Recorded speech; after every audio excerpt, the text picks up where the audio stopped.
मंचचे अध्यक्ष प्रकाश आंबेडकर सध्या बोलतायत, थेट जाऊयात. दुसरं जे आहे त्याच्यामधलं एक सगळ्यात महत्त्वाचं जे आहे ते म्हणजे आम्ही 22 लाखापर्यंत जरी घेऊन गेलो तरी एम्प्लॉयमेंट सर्वांनाच मिळू शकेल. म्हणजे 20 वर्षापासून ते 35 वर्षाचा होईपर्यंत सगळ्यांनाच एम्प्लॉयमेंट देऊ शकतो अशी काही परिस्थिती नाही. आणि म्हणून एक मूलभूत बदल करण्याचं आम्ही असं ठरवलेलं आहे आणि त्याच्यावरती एकमत झालेलं आहे. ते म्हणजे की ॲग्रो इंडस्ट्री याचे जे सगळे मोठमोठे प्रोजेक्ट्स होतात आहेत, मेगा प्रोजेक्ट्स होतात आहेत, त्या मेगा प्रोजेक्ट्सच्या ऐवजी जुन्या काळामध्ये जशी पिठाची चक्की होती, गावागावामध्ये होती, वस्त्या वस्त्यामध्ये होती, तशाच रीतीने टेक्नॉलॉजिकल बदल झालेला आहे मोठ्या प्रमाणात. आणि हा टेक्नॉलॉजिकल बदल लक्षात घेता ॲग्रो प्रोसेसिंग इंडस्ट्री, मायनर आणि टायनी इंडस्ट्री, मायक्रो इंडस्ट्री अशा रीतीचा असताना त्या ठिकाणी भर द्यायचा, वाढवायचा अशी असणारी परिस्थिती आहे. नंतरचा जो मुद्दा आमचा असायला ठरलेला आहे तो म्हणजे केंद्र शासन नेहमीच MSP प्राइस त्या ठिकाणी जाहीर करते. दिल्लीमध्ये आजही आंदोलन त्या ठिकाणी चाललेलं आहे आणि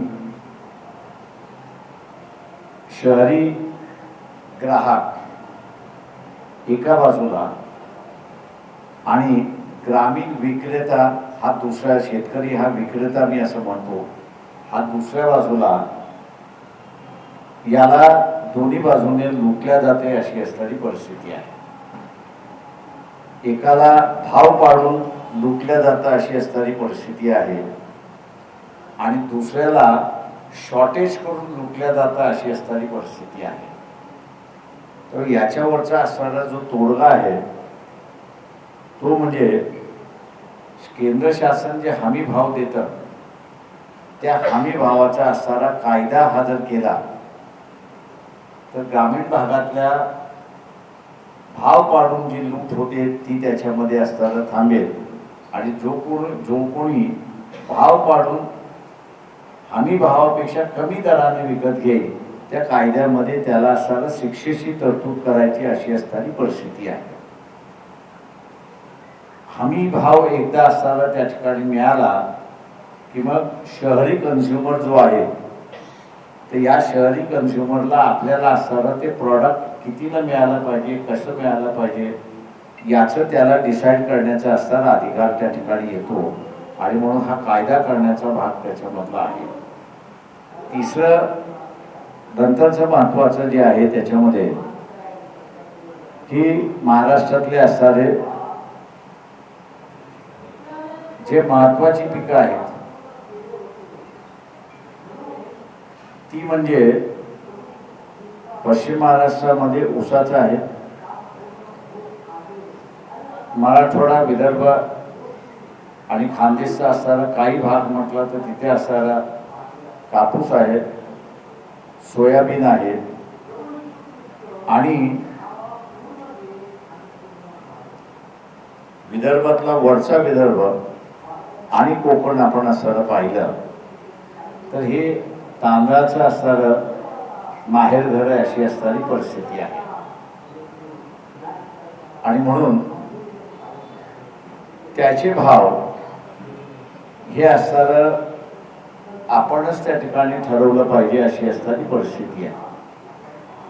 सोयाबीन हा पूर्णपणे जे पीक घेतलं जातं त्याचा असणारा 100% एक्सपोर्ट होतो अशी परिस्थिती आहे आणि म्हणून आम्ही असताना म्हणतो की मिनिमम सपोर्ट प्राइस हा असताना 5,000चा असला पाहिजे. कापसाचा जो आहे तो असताना 8,000चा असला पाहिजे आणि ऊसाच्या ह्याच्यामध्ये आता 20% इथेनॉल हे पेट्रोल आणि डिझेलमध्ये मिक्स करण्याचा अधिकार त्या ठिकाणी शासनाने दिलेला आहे. परंतु ऊसाचा असणारा रेट त्या ठिकाणी जो फायनल होतो ऊसाचा असणारा रेट त्या ठिकाणी फायनल केला जातो. त्याच्यामध्ये इथेनॉल हा जो आहे त्याचा रेट त्या ठिकाणी दिला जात नाही आणि म्हणून आम्ही असणारा आग्रह त्या ठिकाणी धरणार आहोत की इथेनॉल हा जो मळीपासून तयार केला जातो त्याचं प्रॉफिट नुसतं असताना कारखान्याला जात आहे, तर ऊसाचा रेट फायनल करत असताना त्याचाही त्या ठिकाणी बघावं अशी असणारी परिस्थिती आहे.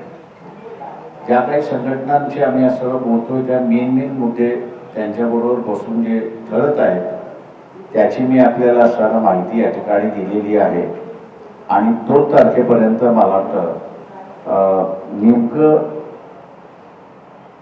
या संघटनांबरोबर बसून वंचित बहुजन आघाडी जे करणार आहे त्याच्यातला असणारा भाग आहे. पहिल्या फेज मधला जो आहे तो फॉर्म भरण्याचा संपलेला आहे. दुसऱ्या फेज मधला असणारा त्या ठिकाणी सुरुवात झालेला आहे आणि म्हणून तिसरा जो आहे, तिसरा चौथा पाचवा टप्पा जो आहे तो सगळे मिळून त्या ठिकाणी कॅन्डिडेट ठरवतील अशी परिस्थिती आहे. जसं म्हटलं तसं 2 तारखेला आपल्याला असणार या ठिकाणी पूर्णपणे माहिती मिळेल अशी आणि पुढचं वाटचाल कशी असेल ती आपल्यासमोर या ठिकाणी मांडण्यात आहे. माझं निवेदन संपलं. आपण असं विचार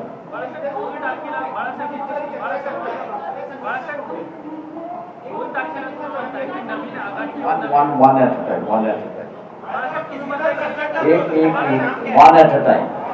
One at a time. 2 तारखेला आपल्याला सगळं विवरण दिलं जाईल. एक प्रश्न असा होता की 2 तारखेला आपण नवीन आघाडी किंवा नवीन संघटनांसोबत चर्चा करून नवीन आघाडीची घोषणा करताय असं साधारण दिसतंय. तर महाविकास आघाडी सोबतचा आपला संबंध संपला म्हणून मी म्हटलं की 2 तारखेला आपल्याला पूर्णपणे त्याचं विवरण दिलं जाईल.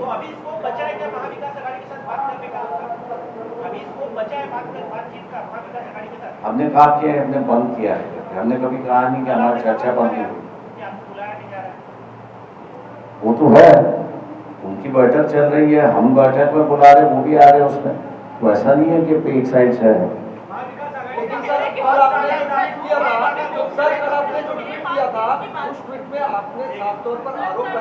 हाँ, मैं ये कह रहा हूँ कि महाविकास आघाड़ी अलग है और संजय अलग है. तो जिसको हमने टारगेट बनाया था या जिसके बारे में कहा था वो संजय की बात थी.